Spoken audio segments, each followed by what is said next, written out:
Presenta Sensus. Descubrí la nueva línea de jabones líquidos Sensus y sentí la diferencia.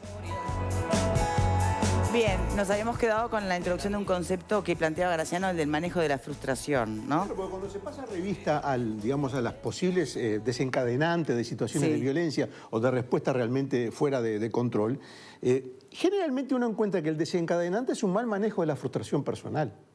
Entonces, ¿dónde se prepara eso? ¿A quién nos enseña a manejar la frustración? Bien, pero sin embargo ese mismo que es capaz de matar a la mujer por frustración personal, no mata al jefe, por frustración. Pero a ver, bueno, o de repente se mata a él. O sea, las frustraciones en la vida se dan en muchos ámbitos. Nos podemos frustrar en el amor, nos podemos frustrar en el trabajo. Sí, nos está podemos clarísimo. frustrar. Ahora, Pero hay gente que toma Graciano, decisión, hay gente que no maneja y de repente se suicida. ahora, cuando tú tenés un patrón de comportamiento que se repite una y otra vez, tenés que preguntarte que aquí no hay solamente una individualidad que no puede con determinados temas, sino un patrón cultural que hace que a los hombres les cuesta más llevar adelante esa frustración. Simplemente estaba señalando... Con determinadas características es aún peor. Un pueblo pequeño, una separación, una eventual en la mente de él nueva pareja. Todos sabemos que muy bien. Entonces, pero ese desencadenante, y redondeo la idea, ese desencadenante, si la persona no sabe manejarlo, necesita ayuda.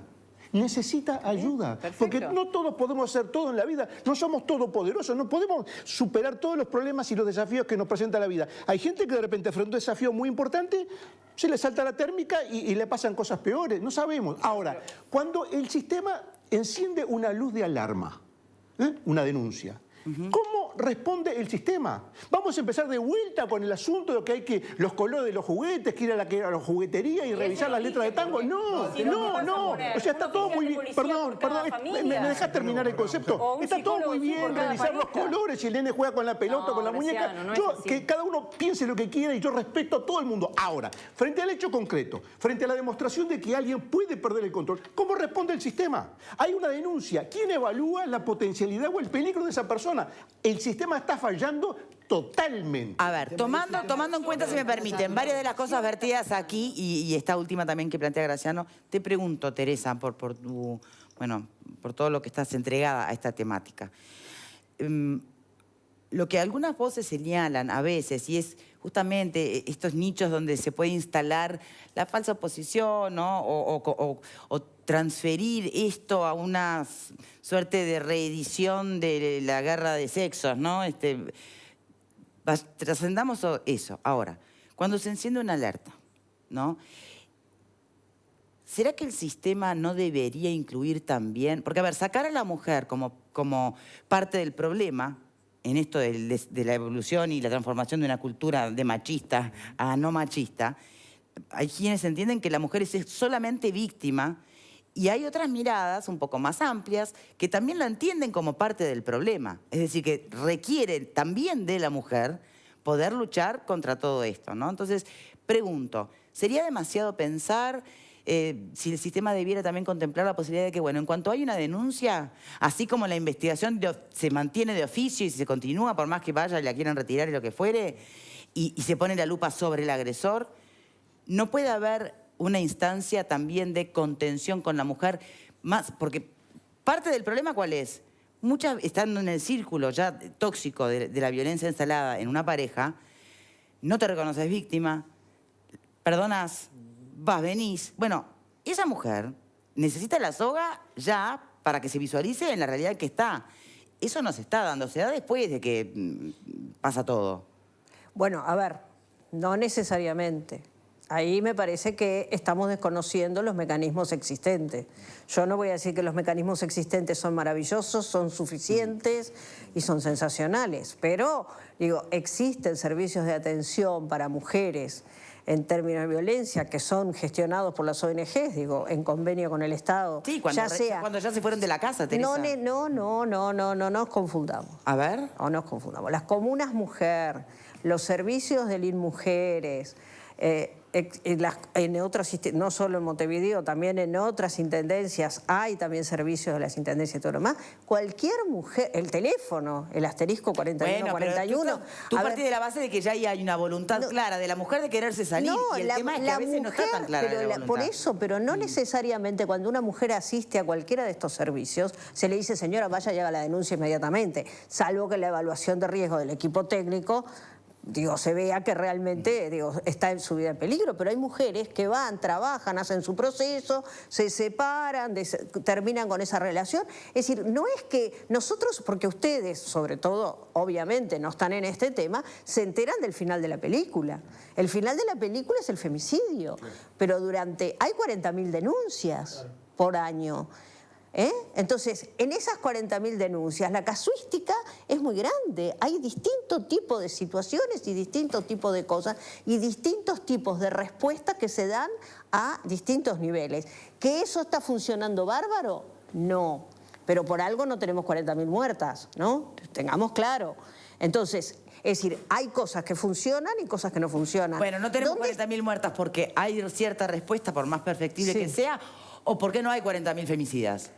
Porque no hay 40.000 femicidas por un lado, porque además por otro lado porque hay respuestas que están funcionando bien. Pero, por ejemplo, nosotros ¿qué conocemos de la tobillera? Que a la persona se le pone la tobillera. Sí, pero la tobillera no se pone sola. La tobillera implica una atención psicosocial, tanto al ofensor como a la víctima. El tema está en que ahí también hay una omisión del sistema, en que no se obliga a que eso se cumpla. Eso debería ser preceptivo, como decimos nosotros en nuestra declaración de ayer. Es decir, perfecto, ponemos la tobillera, pero usted vaya al servicio y haga su atención. Y tanto el varón como la mujer. Todos, porque la mujer también necesita fortalecerse. Nosotros siempre decimos, de la violencia no se sale sola. Eso es imposible. Necesitamos las redes de contención, necesitamos el apoyo de la familia, de la comunidad, de los vecinos y de los técnicos y técnicas especializados en estos temas. El tema es cómo lográs que eso sea obligatorio, cómo lográs que sea... Y bueno, pero la ley lo dice muy claro, que eso hay que, insisto, hay que aplicar la ley. Hay que procesar por desacato si no vas. No, al victimario ni que hablar, pero estoy pensando en la mujer, que está en pleno proceso y que si decide no seguir yendo a terapia... Bueno, lo que pasa que ahí es donde necesitamos, sí, por supuesto, más presupuesto. Porque que lleguen más brazos. Si yo a la señora que vive en Casaballe tiene un servicio en Casaballe, que lo hay, porque hay una comuna mujer en Casaballe, pero si a la señora que vive en La Unión le digo que tiene que venir al centro, o a la señora que vive en... Entonces también todo ese tipo de cosas tenemos que tener en cuenta. Es caso a caso. El esfuerzo que hacen las compañeras que están en territorio es impresionante y la cantidad de mujeres que logran salir de estas situaciones son miles. La encuesta que hicimos en el 2013 dio que eran 175.000. Acabamos de terminar el campo de la del 2019. Vamos a ver cuánto nos da. Ahora, me interesan esos números. O sea que del universo de mujeres que viven violencia doméstica, ¿qué porcentaje sale con la ayuda de lo que sea? Sin víctimas mediante. ¿Cuántas salen? Y salen muchas, la mayoría te diría yo. Bien, la mayoría, siempre que tengan un buen servicio de atención, siempre que estén bien rodeadas, etcétera, claro que se sale. ¿Qué pasa con el ofensor? Por supuesto. ¿Qué pasa con el varón? Bueno, ahí es más complicado. El ofensor, y eso no es solo una experiencia de Uruguay, que podríamos decir sí, bueno, que no, sino que es una experiencia del mundo en general. Todavía no se ha logrado encontrar, no voy a decir que no hay algunos que salgan de la situación, pero en la mayoría de los casos son personas, que realmente es bastante difícil y normalmente lo que pasa es que dejan a una y atacan a otra y así sucesivamente. Claro que se trabaja. Al mediodía explicando un poco eso, pero no nos falta todavía. Claro, nos falta un montonazo, por eso digo, ni siquiera estoy poniendo Uruguay como ejemplo, porque lo que hay en Uruguay de atención a varones es muy incipiente. Pero puedo poner otras partes del mundo. Puedo contar, por ejemplo, que en Suecia es un serio problema la violencia doméstica. En Suecia.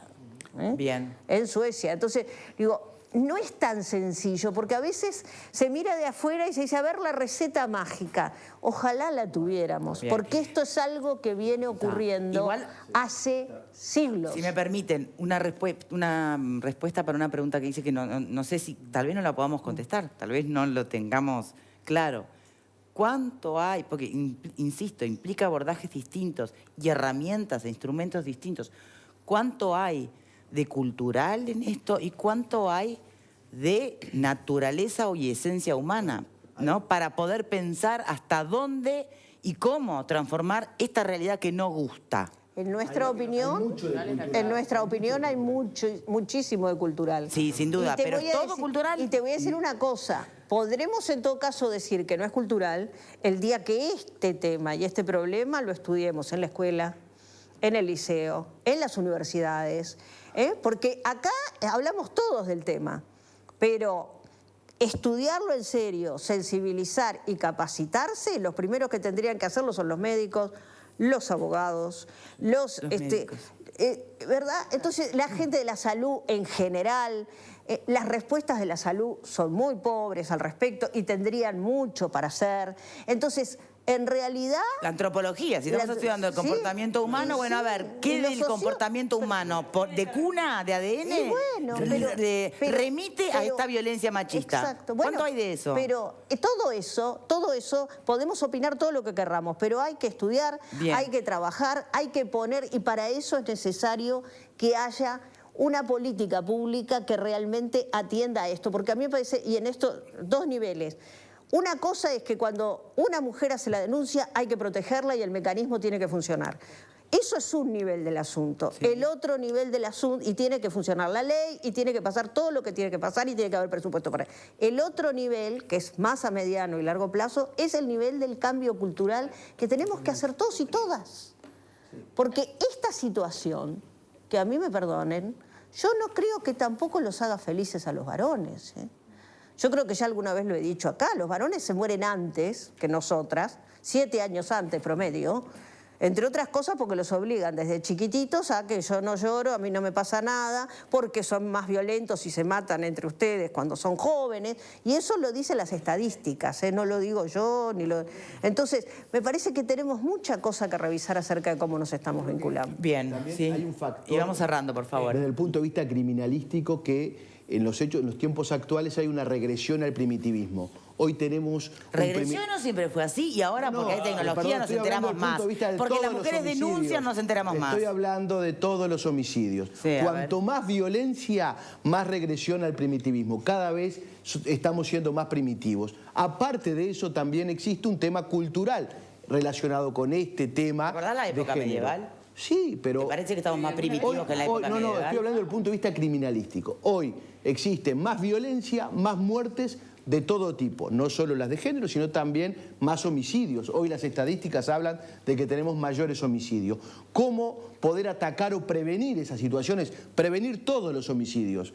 ¿Cómo poder prevenirlos? Es con un seguimiento. Y ahora, focalizándolo al tema género, un seguimiento por especialistas, los psicólogos. Yo no creo que en 24 horas un técnico puede evaluar el riesgo de una mujer que está en el juzgado de familia especializado. Yo creo que eso es insuficiente. A menos que te capacites para eso. No. Bueno, pero yo creo que es insuficiente. El equipo técnico, en la urgencia de esas 24 horas, en la urgencia de celebrar la audiencia, pueda en el juzgado de familia especializado resolver las situaciones de riesgo de vulneración que tenga una mujer y la situación de agresión y violencia que tenga un hombre. Bien, ¿alguien más?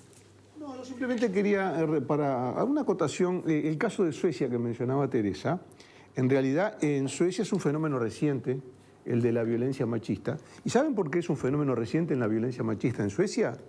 Bastante reciente, por la masiva inmigración de países donde la cultura machista sí está impuesta hasta por la ley.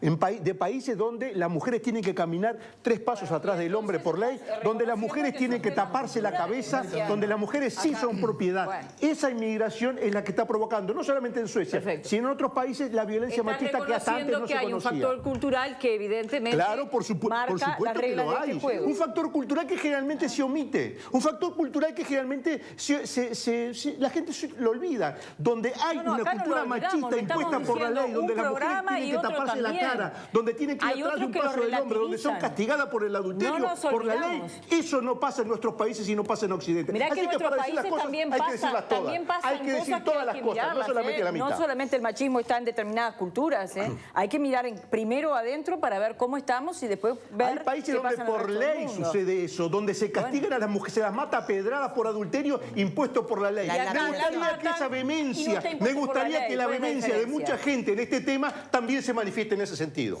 Hablar de violencia, Teresa Herrera, muchas gracias por habernos acompañado en el día de hoy.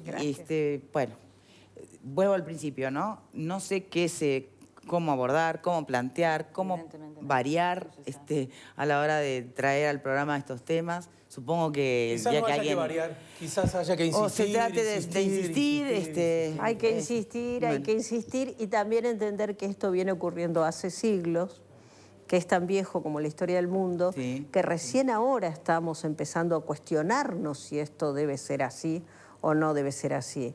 Yo comparto el horror de Graciano con las culturas orientales, ¿verdad? Pero también recuerdo que hasta hace 5 años o 6 años, si mal no recuerdo, en este país la violación se reparaba con el matrimonio. Ley que fue recientemente, hace muy pocos años, derogada. ¿Está? Entonces, y hablábamos del honor de las mujeres y podría seguir con muchas cosas más, ¿no? Todavía tenemos un código penal que tiene leyes de hace 2 siglos atrás. Entonces, es un proceso que tenemos que llevar adelante. Teresa Herrera, muchas gracias por habernos acompañado hoy. Integrante de la Red Uruguaya contra la Violencia de Género y Sexual. Muchas gracias. Para cambiar de tema, vamos a estar hablando de políticas sociales ahora, con un protagonista que ha generado interesantes polémicas en torno a sus propuestas, a los dichos de su partido. Va a ser interesante de analizar y, ¿por qué no? Todo se ata también con esta realidad de violencia en la que estamos viviendo. Antes les recuerdo que